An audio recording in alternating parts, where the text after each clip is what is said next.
Good morning, guys.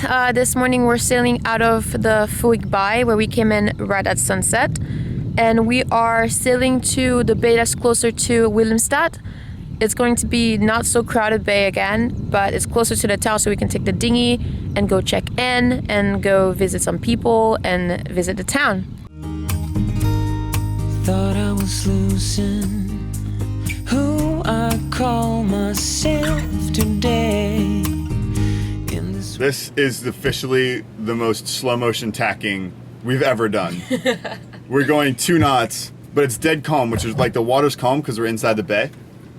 And the wind's maybe 4 knots. All right, drop this bad boy. Coming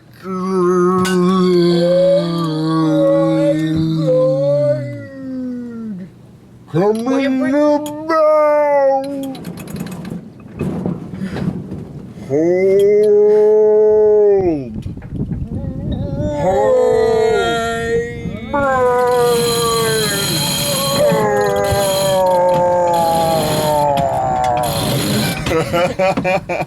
In this world of illusions, didn't dare to sing my name. That was when you came along. So this is where we were anchored, and this is our way out of the bay. And we are going to this is Spanish water.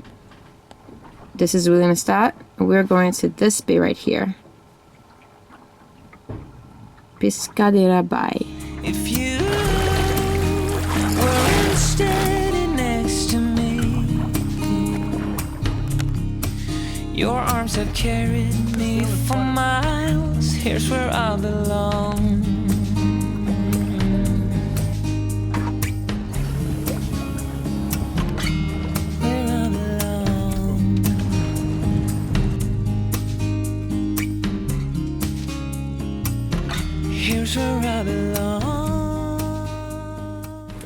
Alright, we just made it into the bay, and again, we are the only sailboat in here. But this one has a marina in the back of it, Yes. so we feel a little bit better about leaving our boat here for extended periods of time. Definitely. And it's only a 2-mile dinghy ride to town, to Willemstad. So we'll be able to go and check in and provision and check out the town. We had a really good sail, actually. It was a lot of fun. It was fun. Got the spinnaker down inside because we had to like get it in like that. But I think we're ready to go.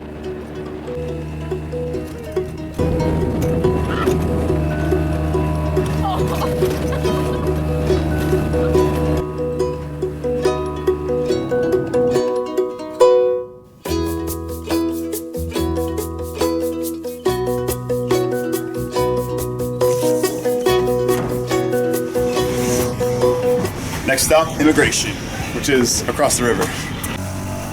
This country did not make it easy to check in, since you have to go to 3 different offices in 3 different places.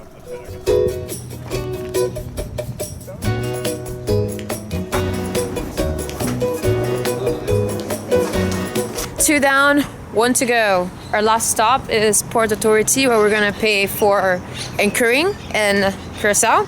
Because if you anchor here, you still have to pay. We've realized why there's nobody in the bay that we're anchored in. It's because you're only allowed to stay anchored there for 3 days, and after that you have to move. So after 3 days, we'll move to Spanish water.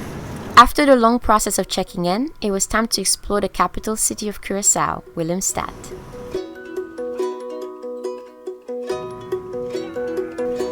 This place is very colorful, with all sorts of little shops, restaurants, and plazas, with streets full of character.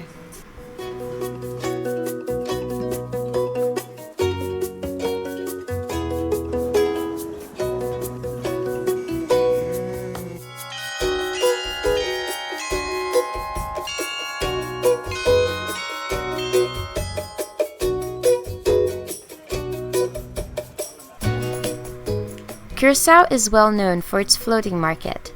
Although from the street view it looks like any other market, it's what's behind that gives it its name. Boats from nearby Venezuela come with their fresh fruits and vegetables to sell. The vendors load their products from the boat to the kiosk, and a few days later they travel back to Venezuela to reprovision.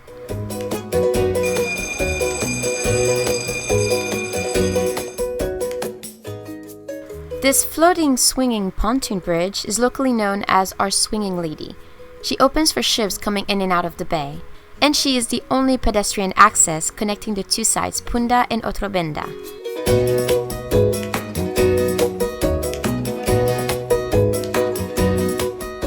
But while the colorful side of Curacao attracts hundreds of thousands of visitors a year, just inside the bay is a more industrial section.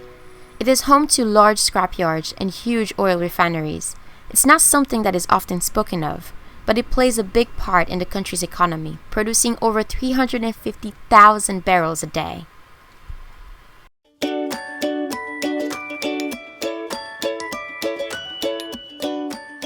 This is the microphone we've been using on our video camera recently, and we lost the little foam thing that went over it, which kind of helped with wind noise, but not really.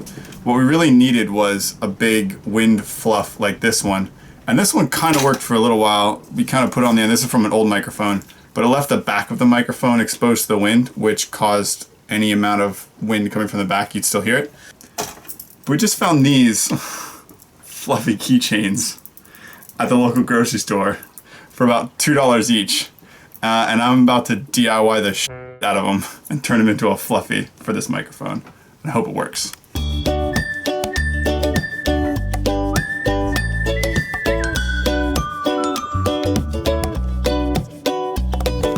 And that's it. Look at that. That is perfect. Before keychain, after dead cat.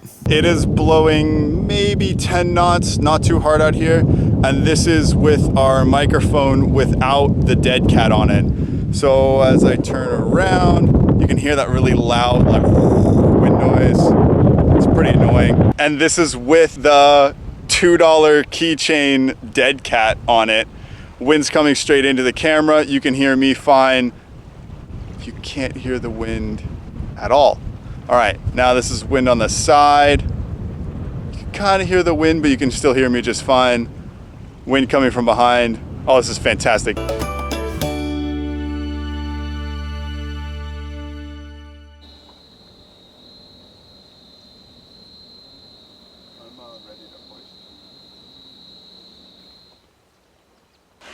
Good morning, everyone.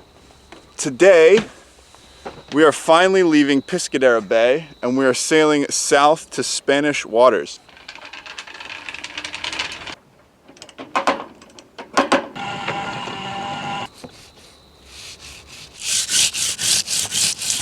It's so muddy. Like, ew.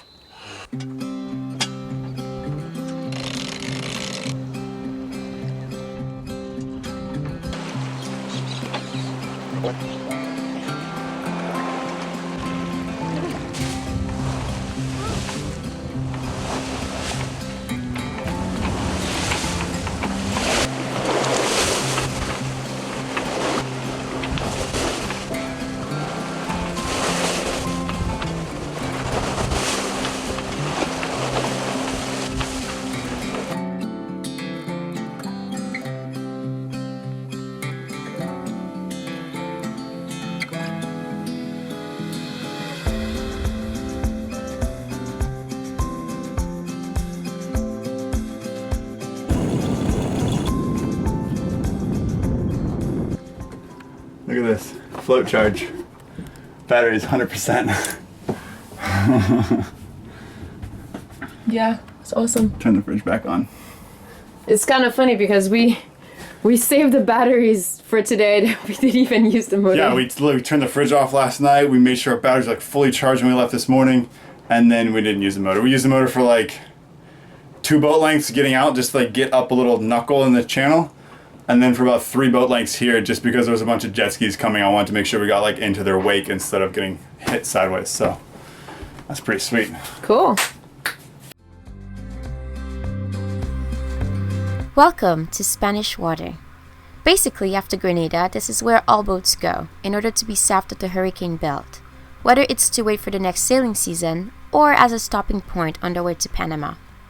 We had the chance to quickly say hi to our friends Johan and Malin one more time before they headed off to Colombia. As for us, we plan to stick around for a few more weeks to get some major projects done.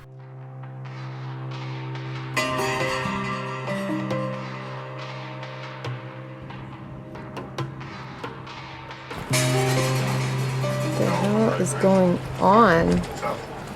Where we're anchored, the wind is doing all sorts of stuff.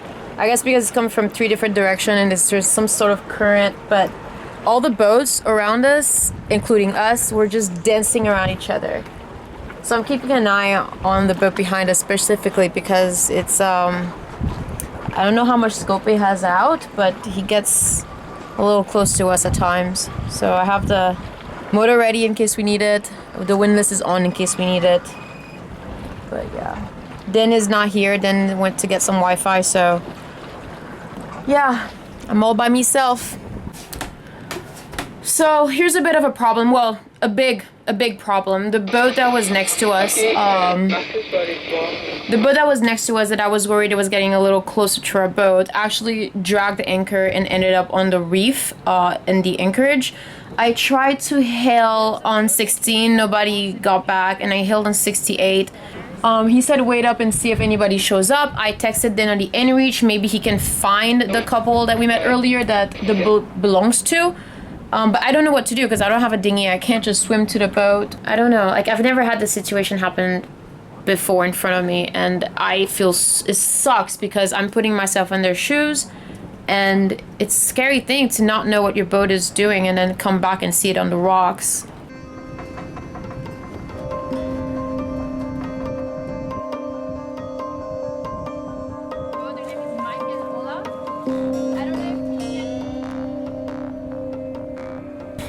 Yay! Well, whatever it is that I did, they heard my call, and 3 dinghies actually came over, and they're going to try to lift the boat off of the rocks. They have an extra anchor out. They're going to pull it out. In the meantime, all I can do on my end is wait. It's any sailor's nightmare to have their boat grounded. But the amazing thing about being a cruiser is that we all have each other's backs. Several sailors from neighboring boats came over to help out. And with all hands on deck, they managed to pull the boat free. The craziest part is that the boat came out of the rocks without a single scratch. The owner had fenders out on the port side, which protected his hull from the rocks, and the bay is deep till the edge, so the rudder and keel were barely touching the ground. We also let him borrow our giant Mentos anchor for a while until he can order his own. One thing's for sure, this boat is definitely not going to drag again. Luckily, with some help of amazing cruiser neighbors, the boat is out of the rocks, then came back quite shortly after and went to help them out. And now it is back on the bay and they're in the process of anchoring it right now. I am so happy that we have a ROCNA. I love my ROCNA and I trust it so much. We've never had any problems as far as anchor dragging. Never. All right. Bye.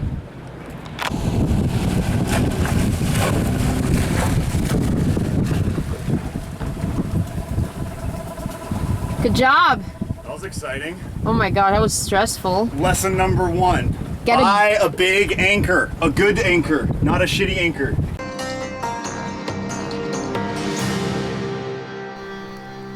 That night, we invited our new friend over for a few beers and to share the videos which were the only evidence of this event ever happening.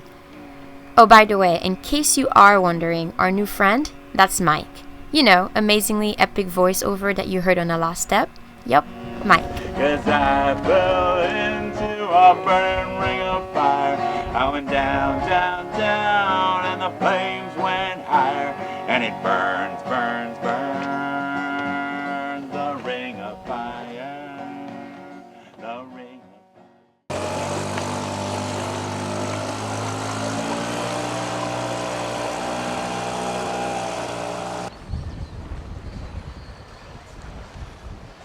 Our poor neighbor, if it's not his boat drifting onto the rocks, it's his dinghy drifting. Looks like his dinghy painter rope came undone, and so his dinghy's out drifting behind his boat. Kika's gonna go save it.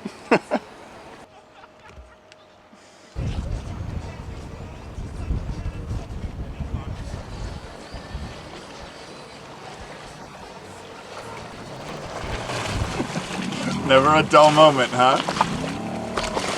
I knock on his door and I'm like, and he was like, hey! I was like, hey Mike, do you want to go get your dinghy?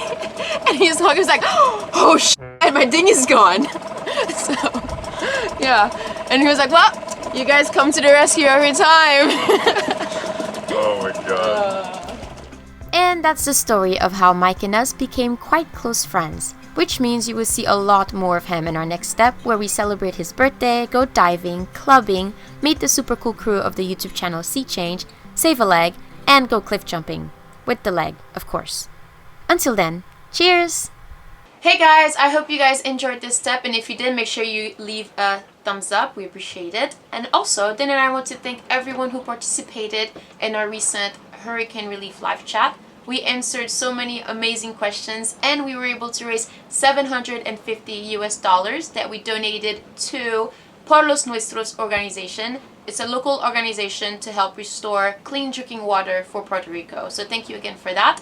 And if you missed a live chat and you still want to help out, I'll leave the link to their page in the description box below, so you can go and donate as well. We also selected our top 11 donors from the chat, so keep an eye out if you are on this list. Keep an eye out for an email from us. Except for Stefan Sozo, please send us a message with your email and we'll be able to get in touch with you. And yes, by the way, we do have UMA stickers now. They are not available for purchase just yet, but we are sending them to our $25 Patreon. So if you're a $25 patron and we don't have your address just yet, please send it to us on Patreon and we'll get back to you on that. We'll hopefully see all of you guys in our next live chat, and of course we'll have more giveaways.